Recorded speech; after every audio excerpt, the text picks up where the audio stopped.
All right, all right. Well, welcome back, everyone. Lois Koffi here with another episode of Healthy and Wealthy and Wise. We're so excited for you to be joining us this week. I admitted I'm on sort of a pseudo staycation. I'm up here in the mountains in California and just so excited that because of the World Wide Web and the world that we live in, I can still be doing this today with my friend Dawn, who I'm going to introduce here in just a moment. I want to wait till we get some more people live. If you guys are tuning in live, please hit hashtag live, or if you're watching on the replay, hit hashtag replay. Every week, I come to you guys with health experts, wealth experts, and wisdom. Today, we happen to have a health expert, and we're here to inspire you, encourage you, equip you during these crazy, crazy times that we live in. And I know that everyone is going through a lot this year. And so that's how this podcast was born and meant to be encouragement and inspiration for you. One quick note. Oh, good. We have people. All right. One quick note is this is the last episode before my relaunch. So things are going to change. I won't be having an episode next Friday like I normally have because you're going to get 16 episodes on Monday and Tuesday, and you guys can subscribe, download, binge, listen to. And I'm so excited to have Dawn here because she's kind of like teeing off an amazing weekend, and I'm super excited and grateful for you. So without further ado, I want to go ahead and introduce our amazing guest today. Her name is Dawn Bennett, the owner of Touch Remedies. She's a certified EFT practitioner, craniosacral and visceral body therapy body worker. We met years ago now, Dawn. I can't even remember how long we've known each other. And I just love what you do. It's so unique. I love all my healers. You always teach me something. And I'm hoping today that everyone can listen to your story and learn more about what Touch Remedies is all about. So I'm going to turn over to you. Let's hear more about why you do what you do. Yeah, so it's interesting because I started out doing massage therapy when I was 19 years old. I became really drawn to helping people. I thought I was going to be in international business and travel a lot, but I found out that my passion is really working with people one-on-one and helping them heal. But through my journey of doing massage, owning a massage business, teaching massage for a living, what I realized is we have so many emotions stored in our tissue, right? And this is coming out more and more these days. You know, that the mind and body are really, really connected. And that fascinated me. And I started looking for ways to help people both with mind and body together. And I got into classical homeopathy because I was like, hey, something that works with mind, something that works with body, which then led me to how do I get people and empower them to work on their own? Right? Because as a massage therapist or as a craniosacral therapist, people come in, I can work with them. And I can give them stretches or exercises to do at home, but a lot of people didn't really have the empowerment to change themselves. So I found EFT, which is emotional freedom techniques. A lot of people know it as tapping. So you may have seen YouTube videos or something on tapping or heard about tapping. That's what it is. And it finds the body and mind connection and helps reprogram the brain. And it's something that I teach people to do. And I can work with them on some of their deeper issues. And I really, really loved it. And so Touch Remedies was kind of born out of this idea of I want to help people heal. I want to help them find themselves through healthy touch, through massage and craniosacral. And I was speaking about it a lot at women's networking groups. And everyone kept saying, you should write a book on this. And I was like, what am I going to write about? Like everybody knows about touch and such. And when I owned my massage practice, I won Service Business of the Year one time with the Chamber of Commerce, and I was super excited, right? So I hugged like everybody that I knew on the way back to my chair. It was so fantastic because I had such good connections, and I know you know this, right? That social capital, the really good connections with my clients, my colleagues, my coworkers. And I just loved that energy of just being able to be free and give people hugs that I knew and really make that connection. And for me, it was a form of gratitude as well. Like, thank you for caring so much that voted us in for this award. But then a couple weeks later, a woman stopped me on the street and told me that the way that I touch people and the way that I hug people at business events is completely inappropriate. And she sat there on the street and shamed me for how I interacted with people that I know and that I love really, really dearly. And so it it broke my heart, to be honest. And it led me into this journey of being afraid to touch people, being afraid to give hugs. I started isolating when I was at networking events because I didn't know how or what to do, or should I handshake that person or touch them? I hugged them before, but maybe they were offended, or maybe someone else would be offended. And because of that, I stopped touching people. But because I was touching people for a living, I wasn't getting this like reciprocal energy anymore. And so I burned out. I gave away my massage practice. And I just kind of went into this spot where I was like, now what? What do I do? And that was really challenging, and it was a really difficult time. But the really positive thing is then I started reaching out to, how do I do this? And I started exploring for myself. How do I reconnect in a way that's not going to traumatize people, that is empowering to the other person that I'm connecting with? And I started doing all kinds of research on the science of touch and why it's important for us and our hormonal system and our well-being and being connected, but also knowing that some people don't like touch. They don't want hugs. They don't even sometimes want handshakes. So how can I ask? How can I honor their boundary? How can I honor who they are and give them permission to say no without feeling like I'm going to be offended? And next thing I knew, I was writing a book. So I wrote a book called The Touch Crisis. We're in the final design stage. I just got back the final copy draft tonight.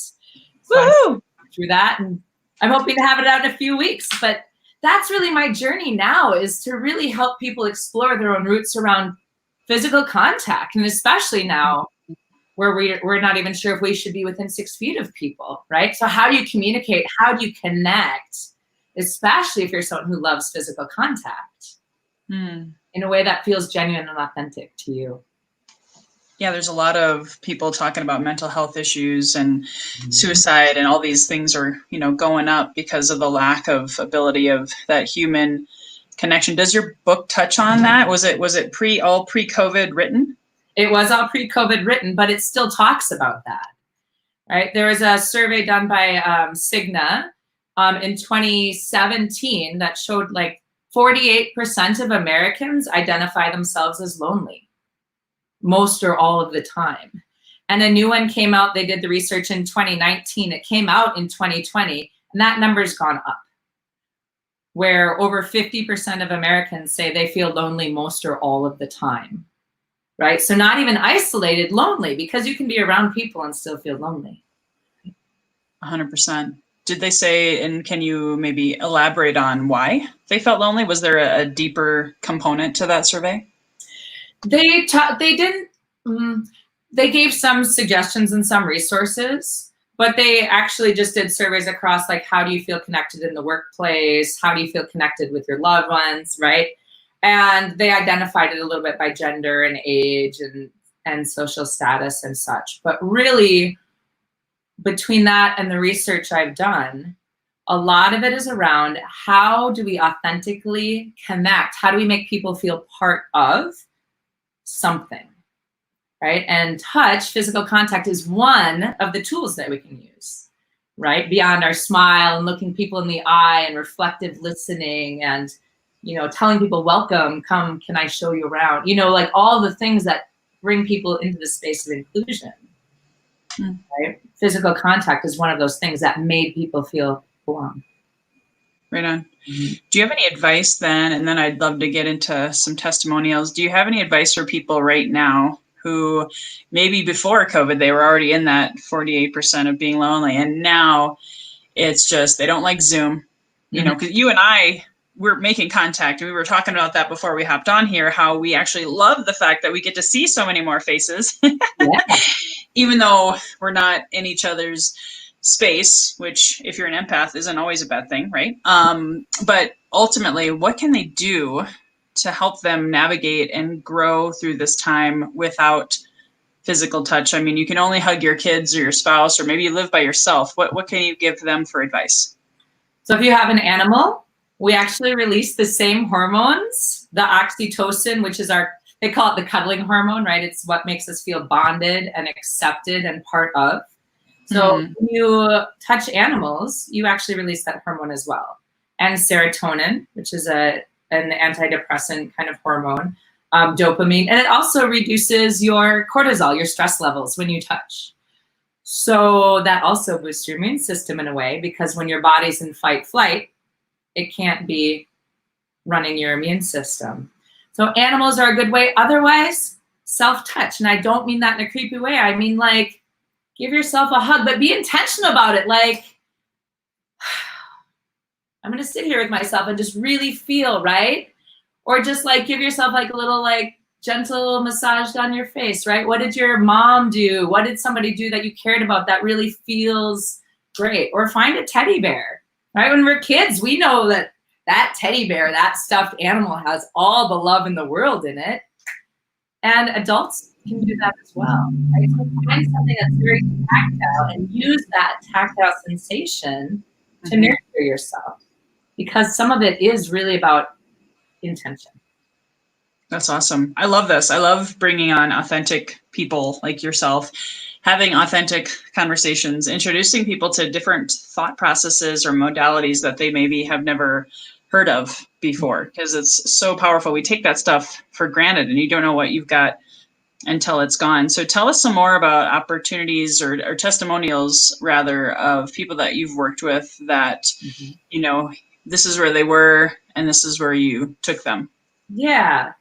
So, wow, like so many come to mind. I'm like, do I focus on the touch piece or the tapping piece? So I'll start with touch. So as I give presentations and as I talk to people, I'm doing this series right now called Touch Conversations, where I'm doing 10-minute conversations with people on how they experience their physical contact or their wants, their needs, and consent. And one thing that I was really able to help people with is helping them find what is it. So one client in particular, like, what is it that you want? Like, what makes you feel connected? Is it the hugs? Is it the time together? Right? I don't know if the five love languages or something. Exactly. So what about that is important to you? And if touch is your top, what's your second one? And how can you use this space?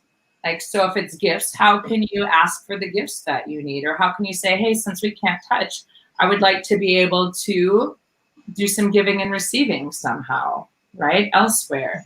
I kind of already got off my client, but it's that same thing, right? If it's time, how can you communicate to somebody like, hey, even though like I'm feeling lonely and isolated, right? I think when my clients and when other people name it and identify it, it allows other people to name it and identify it as well. And to look for an honest and authentic solution. So I'm feeling lonely and I don't feel connected to you when I'm on the phone. I don't feel connected to you when I'm on Zoom, or I hate Zoom or whatever. Can we just go to a park and even just look at in each other's eyes for a little bit and just say hello? Right? Awesome. Yeah. One thing I've been practicing myself is when I'm out in public, you know, we have to wear masks, is trying to learn to smile better from my eyes. Yeah. When we wear masks, we just start kind of like walking around and we're looking down, and or are they wearing a mask, or we get this like mode, who's wearing a mask and who's not, you know? Rebel. Yeah. So whether you're wearing a mask or not, how can I look at you and say, I see you. Hi. I'm going to smile. And luckily I'm getting older, right? So I have more eye lines to smile with. Is that the crow's feet thing that I got going on? Exactly.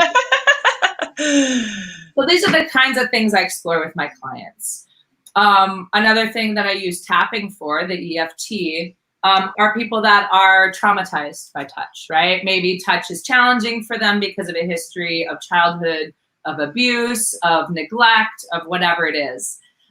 We actually go through, okay, so let's say you're going to go see your friend tomorrow and they want to give you a hug. How are you feeling about that? And we can actually use tapping to help them clear that fear, to help clear that anxiety or feeling or whatever it is for them. So when they go out in a group, or when they go out to meet that person, or when they go on that date, that emotional space becomes much more neutral.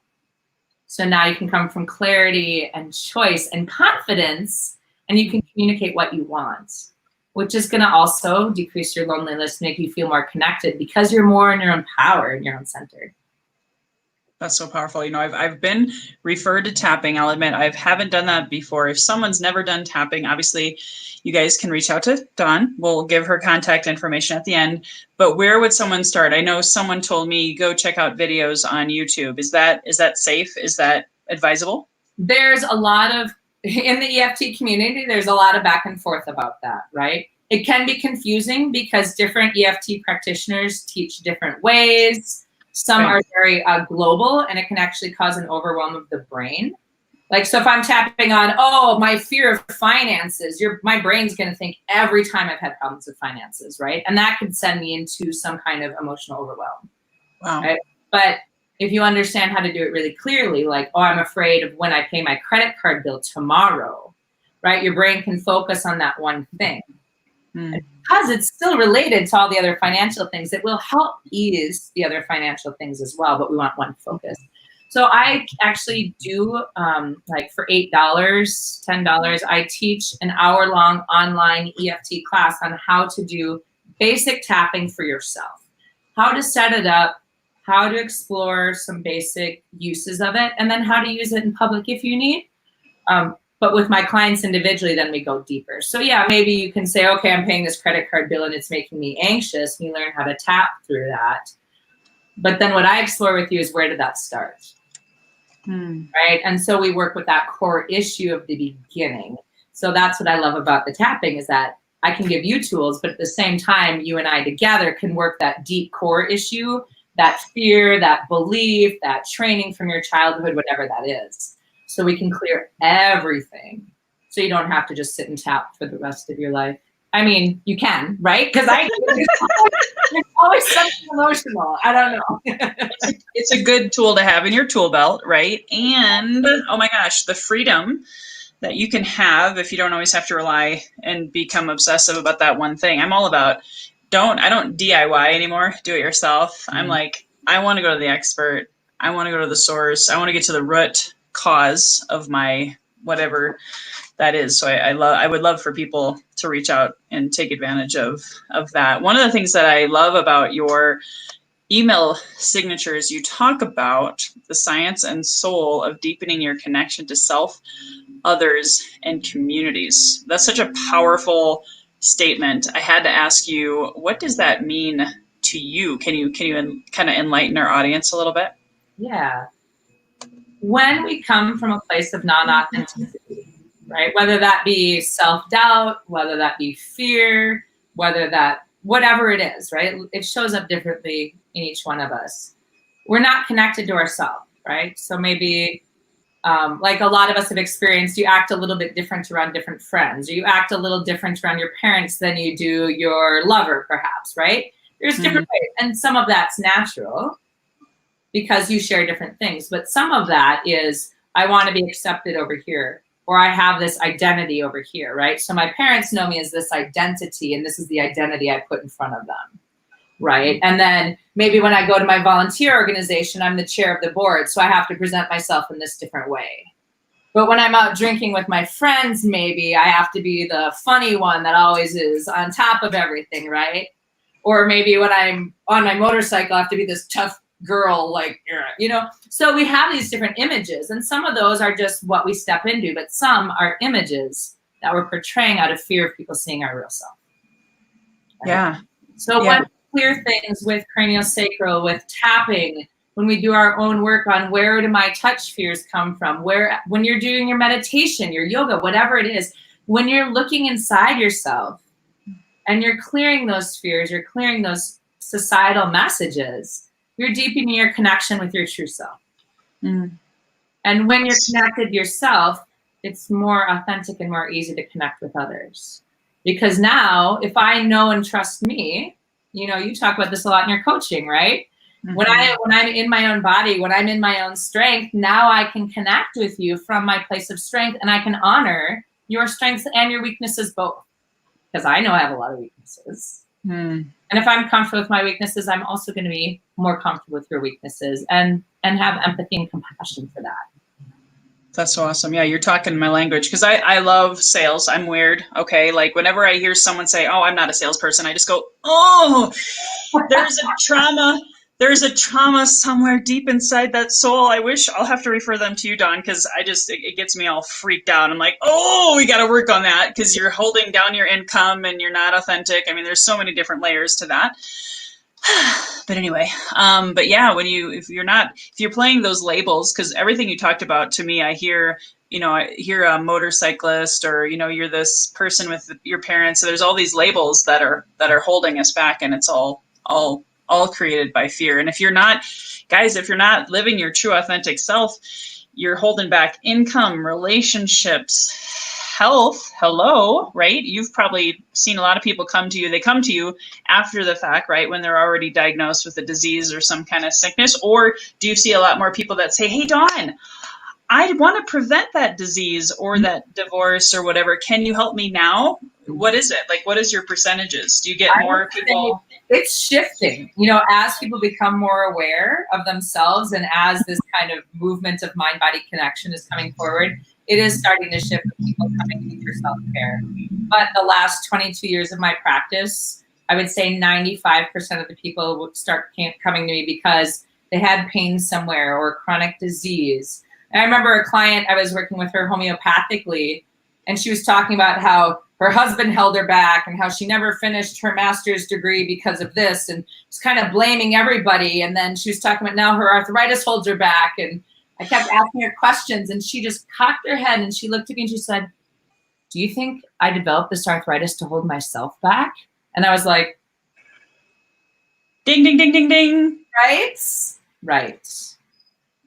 Yeah. So there is that mind-body connection that is so strong in all of us.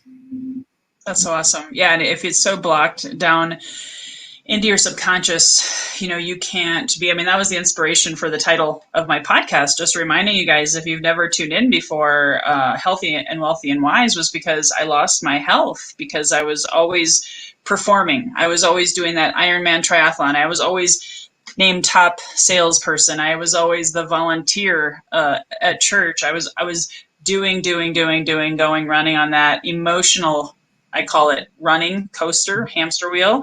Yeah. And it was because I didn't want to look inward. I was like that lady. I was always looking out. I was like, this is what was causing my reality, but I wasn't willing to look in because that was painful. Right. And it is challenging, and it's hard to sometimes admit our mistakes or deal with the shame, right? There's a lot of shame in our culture, especially around things. So working with that shame can be difficult, but coming out the other side. I mean, I know you talked about that when you talk about kind of your whole process of losing everything and coming back out of that, right? The mess. The Phoenix. Yeah. Mm-hmm. That's awesome. Well, I know we have quite a few viewers. You guys, if you have any questions, please, because I know we could probably be here for hours, but if we don't have any questions, we'll start wrapping it up here. But if you have questions, please put in the comments below. I'm curious, Dawn, what is your vision for your book? And when it does come out, where can people get a copy? Yeah. So it'll be coming out on Amazon. I've decided to self-publish because I have so many connections across the United States and in Europe. And then they just ship it direct to your door. So it's really beautiful. We're looking at hopefully mid to late August. But if you sign up for my newsletter on my website. I'll put that up. Yep. Perfect. Thank you. If you go to contact me, there's a subscribe now. And then I'll send out updates on when the book's coming out. I also have a little blog on there that has little bits of the book as little teasers as well. So that's kind of fun. Like a movie trailer. I love it. Yeah, exactly. Oh, so my vision. So my overall vision is to help people connect authentically. And before COVID, it seemed like a big job to say like, hey, how do we learn how to connect non-sexual touch? How do we learn to, if you don't like touch, how do you say yes to a person and no to the touch in a way that feels authentic? If you're feeling lonely, how do you reach out, or how do you speak your needs? How do you understand your wants in your relationships, whether it be, intimate relationships, your friendships, your volunteer organizations, because physical contact, touch has so much weight in, like oxytocin release increases trust by up to 44%. Wow. Right? It increases bonds. It helps businesses collaborate. So when you work as a team, if you can use physical contact in a way that feels healthy to your organization, it actually helps with team building, right? And a lot of creative organizations, like in my book, I talk about that. Like in a computer place, people don't touch as much, right? There's a different culture there in general, but you get into some of the more creative places and people are very touch forward. They do have more handshakes or pats on the backs or touches on the arms. And it helps as part of that collaboration, that hormonal process, the creativity, the trust, all of that gets wrapped up within physical contact. So that's also part of community, right? I mean, you go to a lot of churches, what happens? Like you get the handshake in, the handshake out, right? And part of that is, I see you, I'm connected to you. Yeah. Mm-hmm. Same as BNI, which is where we met too. You know, we may not have had, although right now I will have to tell you, I'm loving Zoom. I'm loving this global community and I'm connecting with way more people than ever before. And if you have an authentic conversation, you guys, this is a teachable moment. If you have really mastered your authentic conversation, and I'm not talking about your sales pitch, I'm not talking about that at all. You send out a wave of energy when you're authentic. We all vibrate, right, Dawn, at a level, and the higher you vibrate, you can make, boom. I have business partners in India I've never physically met, but we just connected because our vibration was at that same level. So, and Dawn can help you with that as well. Absolutely. Is your book going to be an ebook too? Someone was asking about that. It will be, yes. Okay, cool. So check out, I just got one more question for you, Dawn, and then we'll start wrapping it up. So please reach out to Dawn. She'll, if you subscribe to her newsletter, check out her book, she'll get it to you in August. Please, your teaching is so valid right now and so important. And I always like to close out with my signature question, Dawn, because the title of this podcast was born out of my journey, out of me losing my health, which was the most important thing, because then I couldn't have any wealth. I lost it all. And the wisdom to know the difference and come back from that is what got me here. Mm-hmm. But what does healthy and wealthy and wise mean to you when you hear that phrase? It's funny because every time I hear it, I think of something a little bit different because it has so many implications and so many things. So I think where I want to go with it today, because we were just talking about this, is when you're healthy and authentic in yourself, you understand your own wants and needs around physical contact, and you've navigated that tricky terrain of communication around what you want and how you want to authentically connect with others, your natural inborn wisdom comes out.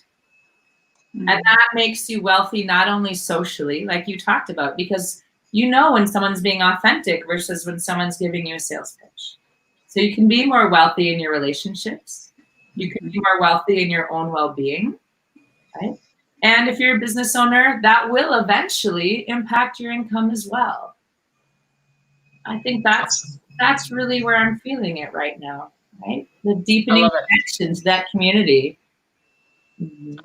I love it. You made a good point, because that's why I like asking the question to you guys, all of my guests, and if anybody else wants to comment in the comments, what does healthy and wise mean to you? Because we are all unique individuals. We all evolve. Mm-hmm. And if you're truly, because you were talking about your intuition, you were feeling what is right for Dawn right now. And so I think that's a beautiful way to share that. So thank you so much. Any other closing words of wisdom? Any other thoughts that maybe you didn't get to share yet today before we wrap it up? Yeah, I would say for everybody, be playful with these concepts too. Like, don't be like, oh, now I have to go authentically connect, or now I have to learn how to touch. Be like, I'm going to screw this up. Hey, do you want a handshake? Or hey, like, can I come within 6 feet? Or hey, is it okay if I take up? Like, be playful, be open, and know that somebody else's no has nothing to do with you. Know that it's them setting a boundary that's comfortable for themselves. So when someone says, "Ooh, actually, I don't like hugs," or "I'm not really ready to have a handshake," just say, "Great. Thank you for letting me know," right? Because that also connects. When people are allowed to say their own truth and you honor that, that also makes a really deep connection. So I would say that's my last little piece of advice is don't take anything personally and just try however you can, whatever feels authentic to you to connect. I love it. You actually, it's a perfect transition because you reminded me of another person I'm interviewing on Monday, you guys, the 20th and the 21st. I'm doing a double header because, of course, I'm a type A, type personality. Oh, if I'm going to do something, I'm going to really do it big. So Monday is my relaunch, and I'm so honored to have Dawn here to kind of tee us into that weekend. But I just ask that Monday you tune in. There's going to be a lot of authentic conversations and people talking about similar stuff. So if you liked what you saw here today, please share this, share Dawn's beautiful message. And please, first thing when you wake up on Monday morning, you can binge watch or listen to rather my new podcast. I'd love for you to subscribe. Write a review. Don't do it. Wait till Monday, and it's got to be done in iTunes because my authentic ask, my request is I want to be towards the top of my category so that more people will get their eyeballs on Dawn's message. More people get their eyeballs on all of these amazing interviews of people who've overcome suicide attempts, who've overcome homelessness or penniless, and it's all about overcoming and becoming your best version of yourself. So I really, really can't thank you guys enough in attending today and learning from Dawn. She's amazing. And showing up first thing on Monday morning in iTunes. Look for Healthy and Wealthy and Wise with Lois Koffi and subscribe and enjoy more of those authentic conversations. So the kind of weirdness, I don't get to say this because next Friday we won't be here. I'm going to take the Friday off because you've got 16 episodes to play with on Monday and Tuesday. And so I just want to thank you guys. We love you. Here's to your best health, your best wealth, and your best wisdom. Thanks, guys, for tuning in. See you next time.